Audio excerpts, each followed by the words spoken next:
appreciate you for your presentation and your efforts. We'll now go to the town presentation, which will be handled by our CAO, Marian Carlson.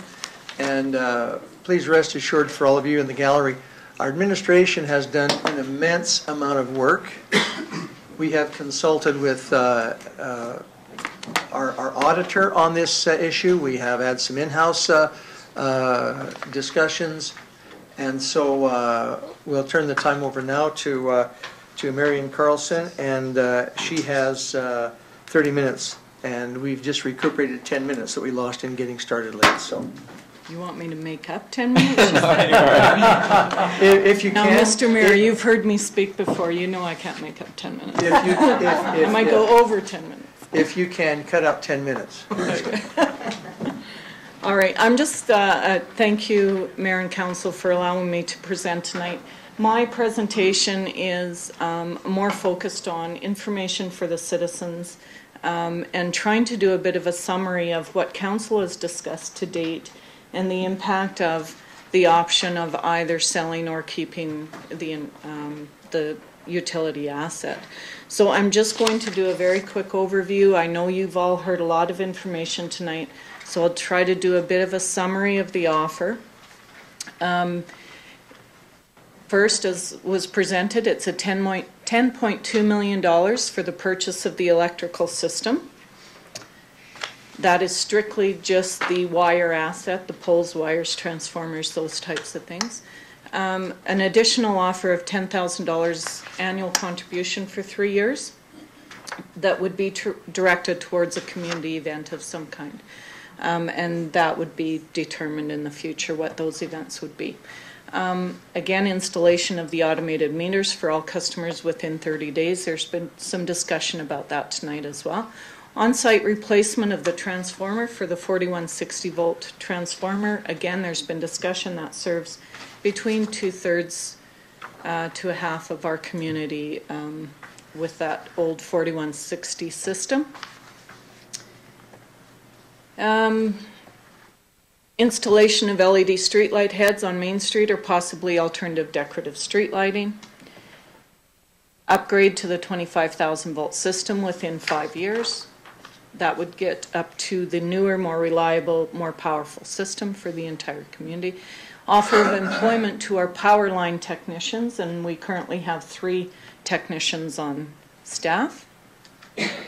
And enter into a franchise agreement to operate the distribution system within the municipal boundaries, and purchase of the electrical inventory and equipment, which has been valued between $300,000 and $350,000 as it currently sits.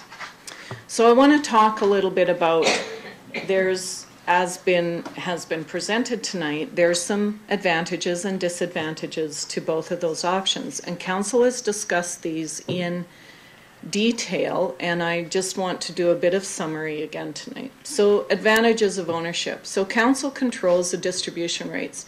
As your rates are structured, you have a transmission charge, you have a distribution charge, and you have an energy charge. The only rate that is set by our local council is the distribution portion of those rates. Now, they do set the transmission charge, but as the Mayor alluded to earlier, that is a direct cost that the town of Cardston incurs by owning their distribution system. We have to pay to have your energy transferred from the generator to our distribution system, and that's what that transmission charge is for. So council sets both the distribution and transmission, but they really only control the cost of the distribution. The system can also generate positive cash flows into the future. So depending on how council sets those rates, we can generate revenue that would offset taxes if that's what council chose. And council could set the level of that investment into the community. Our electrical staff that's currently on site assists in other departments. So we have used, for instance, Robert Smith, who is a master electrician. Besides a lineman, he's been able to work within the other departments or other buildings within the municipality and has assisted in those, so we don't have to contract that out to outside sources. We also have staff responses focused on the repair of the town system. So we have 3 linemen who, if we have a problem within the municipal boundaries, of course, that's their focus for repair. And our business decisions when it comes to the electrical system are also based on local priorities. I think Kevin talked about you know, having the focus locally rather than on a much larger customer base. Another advantage is that our electrical utility, we currently offset our street lighting costs. When we look at other municipalities, they are responsible to pay for the cost of the street light energy through their municipal tax base. They don't have the electrical utility to offset that. So one of the reasons why Fortis rates are substantially higher for street lighting than the town of Cardston rates is because that has not been a priority of council in the past, because we have other utility revenue to offset those costs. And coordination of utility work with other department priorities. So as we're looking at doing upgrades or repairs to our other infrastructure and our other utility things in the community, we are able to coordinate that between the departments. But again, Fortis has offered, I'm not trying to minimize their offer, but they have offered as well to work with our departments on those priorities. And then this is sort of an all-encompassing, but security of ownership and being, I guess, what you would consider control of those decisions overall. There's also some disadvantages to ownership that council have discussed in the past. We have an increased risk and liability to the town. So risk of injury to staff or to the public, or you know, the system going down, those kind of things.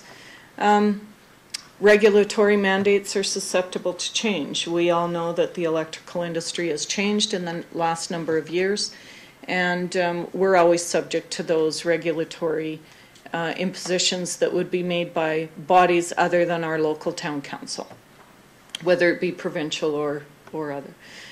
We have the staffing risks, so ensuring that we have qualified staff on hand at all times. In the past, the Alberta economy has gone through some very difficult staffing situations, and we have been very lucky to have 3 very qualified, wonderful employees working for the town, and we appreciate them.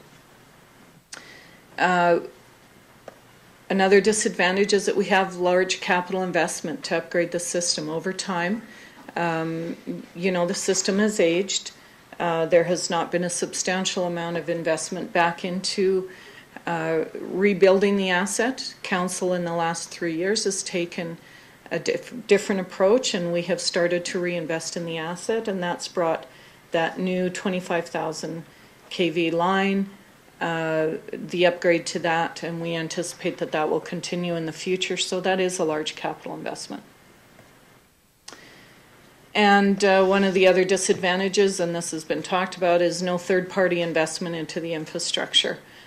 So that's all going to come from within our own 1,500 customer base, rather than if you look at a Fortis customer base of 500,000 plus, there's some other investment through those rates. Now, with everything with risk, as administration and as council, we have to look at how do we manage any of those risks. So if council were to decide that they wanted to retain ownership of the system, we've just tried to point out a few ways of how we could manage the risk of ownership. So if we had one of the risks we identified was personal injury and property damage. So we would have policies and procedures in place that would protect both employees, the public, and also the asset itself. It would be council's responsibility to set policy and bylaw, and then it's administration and our operations staff to ensure that we operate within those policies and bylaws. We also have a very comprehensive safety program with the town of Cardston, and that just continues to grow and expand. And so we have safe work practices that we ensure are ongoing. We also have a policy within the town of Cardston that all of our employees continue to take ongoing training as part of their advancement criteria and their annual evaluation. One of the things that is required is that they take annual training. And so we would ensure that that would continue. Why isn't this going, Jeff? Oh, there we go. Another risk that was identified is natural disasters. So I believe it was in 2008 and then again in 2010 we sustained some, and last week in 2000, it's every 2 years, we're seeing a trend here. For instance, let's use a hailstorm as an example. Last week we had a number of damage done to our electrical system. A number of switches were actually broken or disconnected by the hailstorm. So our staff was able to get on site and repair those, but we have insurance coverage. We also had meters that were damaged on people's homes where the stones actually put holes in the meters. And so we replaced those, and our insurance will cover those, the costs of those. We also, in the financial analysis, have talked about setting aside reserves for emergency purposes, or creating a portion of our rate to accommodate some reserve to be set aside. And then we also have mutual aid agreements with the surrounding municipalities. We do not have formal agreements in place right now, but we do have informal agreements with the town of Fort Macleod and Crow's Nest Pass, and as well as with Fortis currently, where we would, if we were in an emergency situation, if they had staff available to assist us, they would provide those staff at a cost, obviously, but they would provide the staff. The difficulty would be if we were all in the same circumstance at the same time, then of course we wouldn't have that extra, but that's a way that we can manage that risk.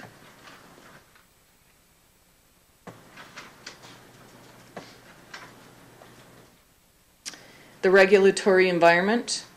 As Kevin talked about, we contract with external parties, and we continue to monitor that regulatory environment, and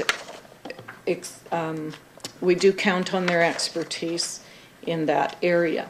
Also, our current council has been quite involved in participating in the review of the regulatory environment. So if we see things coming forward that we feel will impact our citizens, council has commented on those as an intervener. We haven't actually presented to the AUC.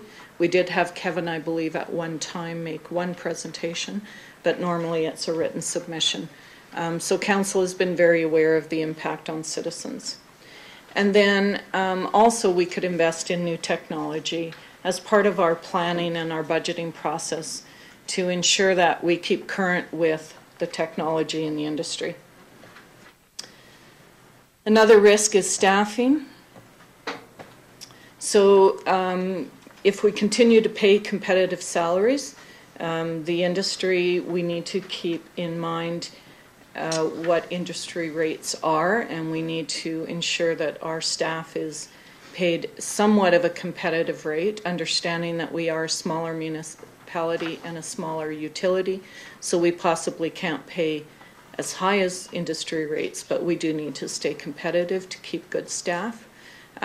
We talked about the training, the ongoing training for staff, and also make sure that as management we are doing some succession planning to ensure that our staffing complement remains at a level that's required. The aging system, we've talked about the old 4160 system. So we would plan to continue with the upgrade to the 25 kV. There's a cost to that, as was discussed earlier. And so then we would need to ensure that this council and future councils were prepared to budget to reinvest into the asset. And the capital investment would go along with the budget to reinvest, and so we would have to establish rates that would accommodate that reinvestment back into the system. So the advantages of the sale would create positive cash flows with minimal risk. And we're going to talk a little bit about the financial picture here in a minute. We've got a number of scenarios to show you. But minimum risk meaning, you know, a secure bond investment or something like that that would allow us minimal risk. New development has a benefit of Fortis Alberta investments. So, and Mike, you can correct me if I'm wrong, but I believe on an average residential development, Fortis investment is just over $1,700 into that investment. So the potential for new home construction is that the homeowner would actually not have to pay for their electrical because Fortis would invest up to $1,700. The town of Cardston's current strategy is that we actually charge $2,500 or $2,900 for that same service. So that's one of the advantages of the sale. Reduced administrative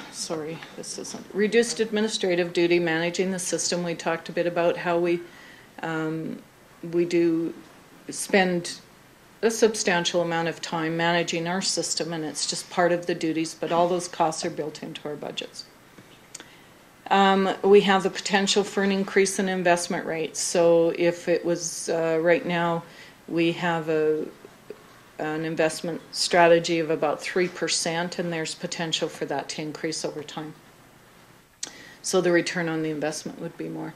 Additional investment in the system over and above the sale price. So the $10.2 million plus a $2.5 million capital investment for the upgrade that's been estimated by Fortis, and then continued ongoing investment through the system. We have a couple of areas that actually the town of Cardston services customers in Fortis territory, and so one of the advantage, and that has not been an issue to date, I just want to make that clear, but both of us are aware that that is the situation, and a sale would eliminate those service territory intrusions. So disadvantages of the sale. There would be a rate increase that our current rates, if we take comparison, our current rates and Fortis rates, there would be a rate increase for residential, small commercial. There would be a rate decrease for medium commercial.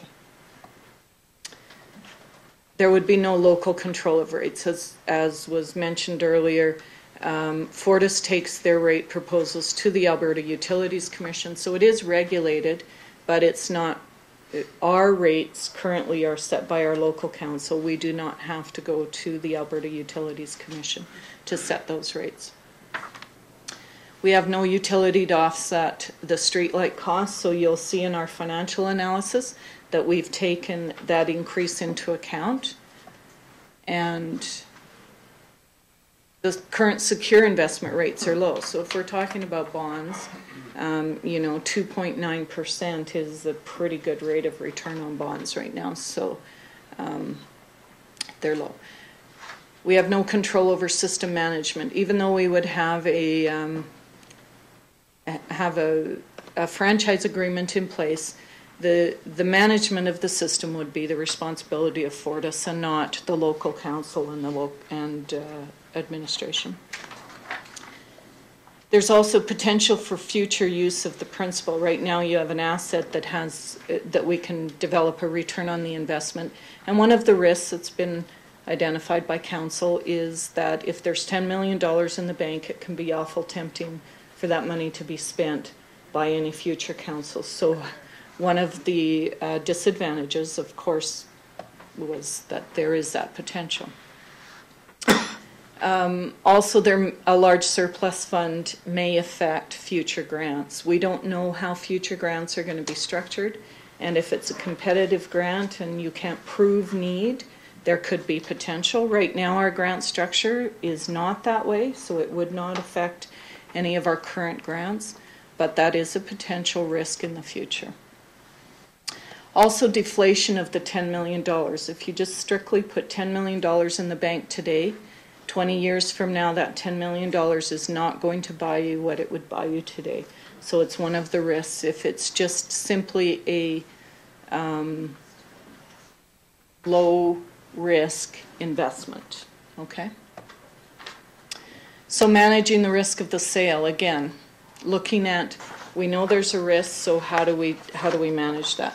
Streetlight costs, you know, we can upgrade to energy efficient bulbs. So potentially that could reduce the cost of our energy. Low investment rates and deflation of the $10 million. We could look at alternative investments, as was discussed earlier as well, and I think you might see a presentation on that tonight. Purchasing Fortis shares or some other type of investment that gives us a bit of an inflationary factor built into it. But anytime you go above those low risk investments like bonds, then there's also a risk attached to that. You could reinvest a portion of the return on the investment. So let's say we had, and we'll show you a scenario for that tonight, if we have a bond rate paying us 3% and we invested 2% of that back into the 10 million, we would have an inflation of the principal over time, and but it would give us less of a return, a net return, to offset taxes. No control over the system management. We could specify in the franchise agreement certain levels of service that we would expect. Now, I would anticipate that Fortis would provide a good service to the community as they do to another number of communities in the province. So I'm going to turn this over to Ryan now. He's our local guru, financial guru, and he'll give you a little bit of explanation about the financial analysis that we've done. And I hope this isn't too boring for you because there's a lot of information here, but we felt it was important to put the facts on the table. So we'll come up here and I'll get out of the way. And let me note that Ryan is in the employ of the town of Cardston. Noel Smith is our chief financial officer, and second in command to her is Ryan Vadney. He has a designation of a CA. Is that correct, Ryan? Yeah, that's correct, yeah. But she may have overstated the financial guru part there. So I'll do the best I can. So this first slide here we're looking at now is just kind of an analysis of the last 10 years. So going back to 2002 plus looking at 2012 up to 2015. So I just wanted to highlight a few things in the last 10 years. You'll see 2002 and 2003 we had a pretty hefty surplus coming out of the electrical department. $789,000 and $726,000 in those 2 years. Those are slightly high because we were recovering from a bit of a loss in 2001 on some maybe some costs we didn't foresee or something. So those are slightly higher. It was a transmission cost that was passed on to us. So those are slightly higher. 2004 up to 2010, you can see the income was decreasing. 2008, 2009, we actually had losses, which I'll explain here in a bit. This trend is kind of a result of a decision of the council to keep our user rates low. At least the distribution and transmission portion of the costs. The council wanted to keep user fees low for the users of the electrical system, and that kind of, ate away at the profits over that period of time. One thing that's interesting to note is, sorry, is it Mike again? Mike. Yeah, Mike. Mike talked about, you know, how we get the power to our doorstep. That's kind of one of the biggest portion of the cost that we have to bear. And over the last 10 years, we've seen increases, annual increases in our transmission costs between 9% and 37% each year. So we've seen pretty substantial jumps in that direct cost to us without a substantial jump in your electricity bill. So that's kind of been eating away at our profits over the last 10 years. As the mayor mentioned, we're having a shift to a user pay philosophy where, you know, we want to recover and even make money on our utilities if we can. So you kind of see a bit of a turnaround in 2011 and beyond. A couple of things to note: in 2008 and 2009, we really started to invest in the infrastructure in these years. 2008, we invested $400,000 in capital improvements. 2009, we saw $353,000 of capital improvements. 2010 was $180,000, and 2011 was $135,000. So those investments, I think, were maybe catching up to maybe several years of neglect, if you put it that way. And like the presenters before mentioned, we're trying to convert the old system to a more reliable technology, and that's been occurring for at least the last 3 to 4 years. Looking back, the average income over the last 10 years to the town has been about $320,000 a year. Okay, so this next slide here, as Kevin mentioned, we wanted to, in our analysis, we wanted to kind of compare apples to apples. So this analysis would assume that we kind of did the same thing that Fortis is offering to do for us. You know, one being increase the rates, another being to invest in the capital infrastructure and get that old technology updated and reliable and stuff like that. So we made a few assumptions here, basically to get a similar comparison. So this is kind of projecting over the next 10 years, and it's really hard to know where we're going to be at tomorrow, let alone 10 years from now. So these numbers, you know, to the best of our ability, you know, they may change, and they could be better, they could be worse, so just be aware of that. But over the next 4 years, we'd be looking, 3 to 4 years, we'd be looking at income of about, you know, in the $216,000 range in there. And one thing that I included in this was an increase in the electricity rates, or the distribution and transmission rates. But I've also assumed a higher investment in capital than what we've currently planned. So under this scenario, we would be looking at a $250,000 investment per year over the next 10 years. So this would get us a 25 kV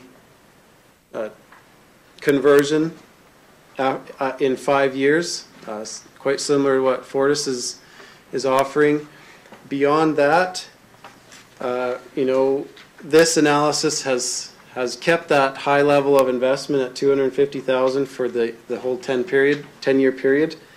You know, so once the conversion is done, we could look into other things like automated meters, or, you know, whatever the need is at the time. So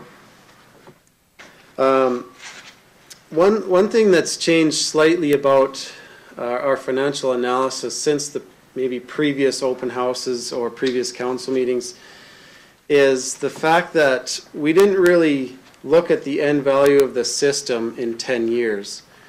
Today, it's worth $10.2 million. In 10 years, we don't know what it's going to be worth, but you know, we've thrown a number in there of $14 million because I do believe the electrical system will appreciate in value, especially if we're maintaining it and we're putting money back into it.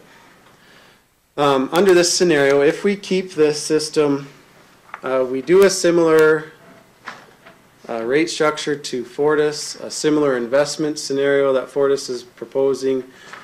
Our rate of return would be around 5.36%, give or take, whatever our estimations are out by. So this would more than cover inflationary periods, plus give us a bit of return. So that's that.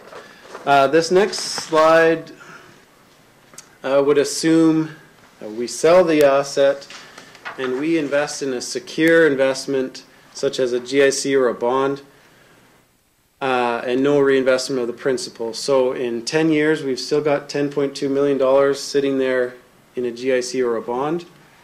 You know, with the franchise fees and the interest income and the other things that we would get upon the sale, our annual cash flows would look something like $276,000 a year.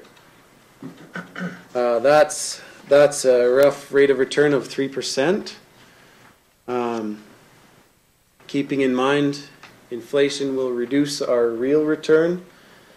So, you know, the real return is 3% less whatever inflation is. So it could be, you know, 0 to 1% return once you consider the end value of the asset. Now, maybe if I might just go back, the annual cash flows are better under the sell forecast. If we keep the system, our annual cash flows may be a little bit smaller every year, but the system is generating a return not in cash. So the next scenario would be sell the asset, invest in a secure investment, and reinvest 2% of that principal to keep pace with inflation. You'll see the annual cash flows are meager, between $74,000 up to $90,000. We would have the principal balance of the investment in 10 years being $12 million roughly, giving us a return of a little less than 3%. And the last scenario here we're looking at is if we do sell the asset and we invest in Fortis stock, we would have, I mean, they look like healthy returns on the investment here. The annual cash flows would be in the form of dividends. They'd be in the form of the franchise fee that Mike spoke of earlier, and things like that. And I've also stated an assumption here that the value of the shares would appreciate at 2% per year over the next 10-year period. So, which I hope I'm not too far off, but I thought it was a reasonable assumption. So at the end of the year, or the end of 10-year period, if we decide to sell our Fortis stock, we would cash in at about $12 million, giving us a rate of return of about 5.6%, which is pretty good. Now, one thing that I just, oh, sorry.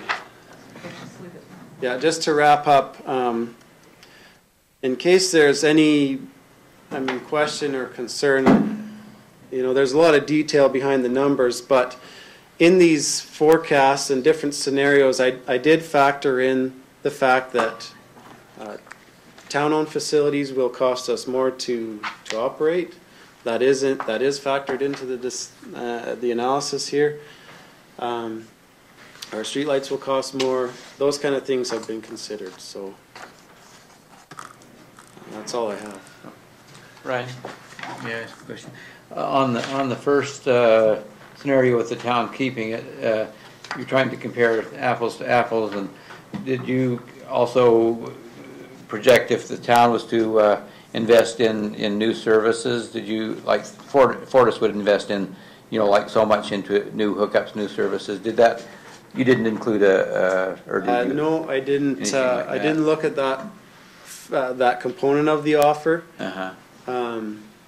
You know, you could quantify it and throw that into there, but Would that be hasn't been possible? considered. Well, there is, if I might, there is a $250,000 capital investment into that, plus an additional $75,000 for the PCB transformer replacement.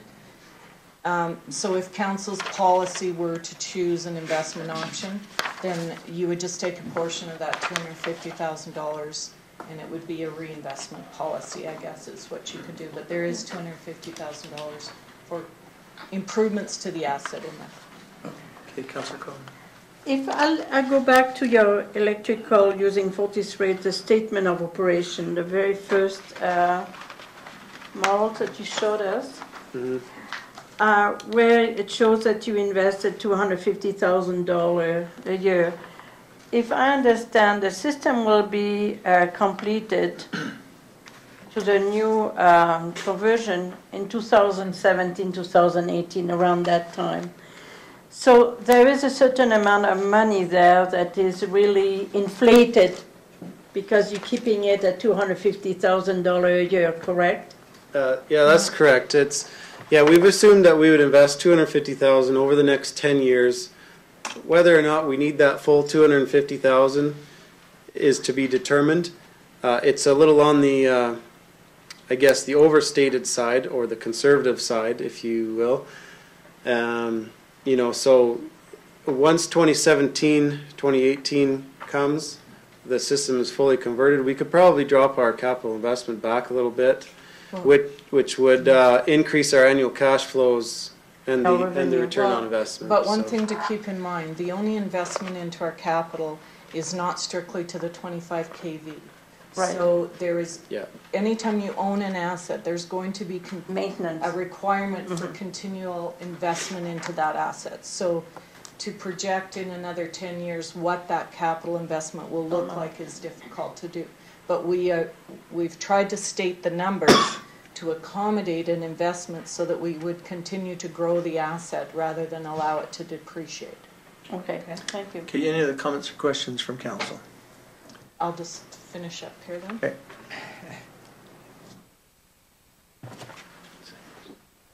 Thank you, Ryan. This is mine. So in summary,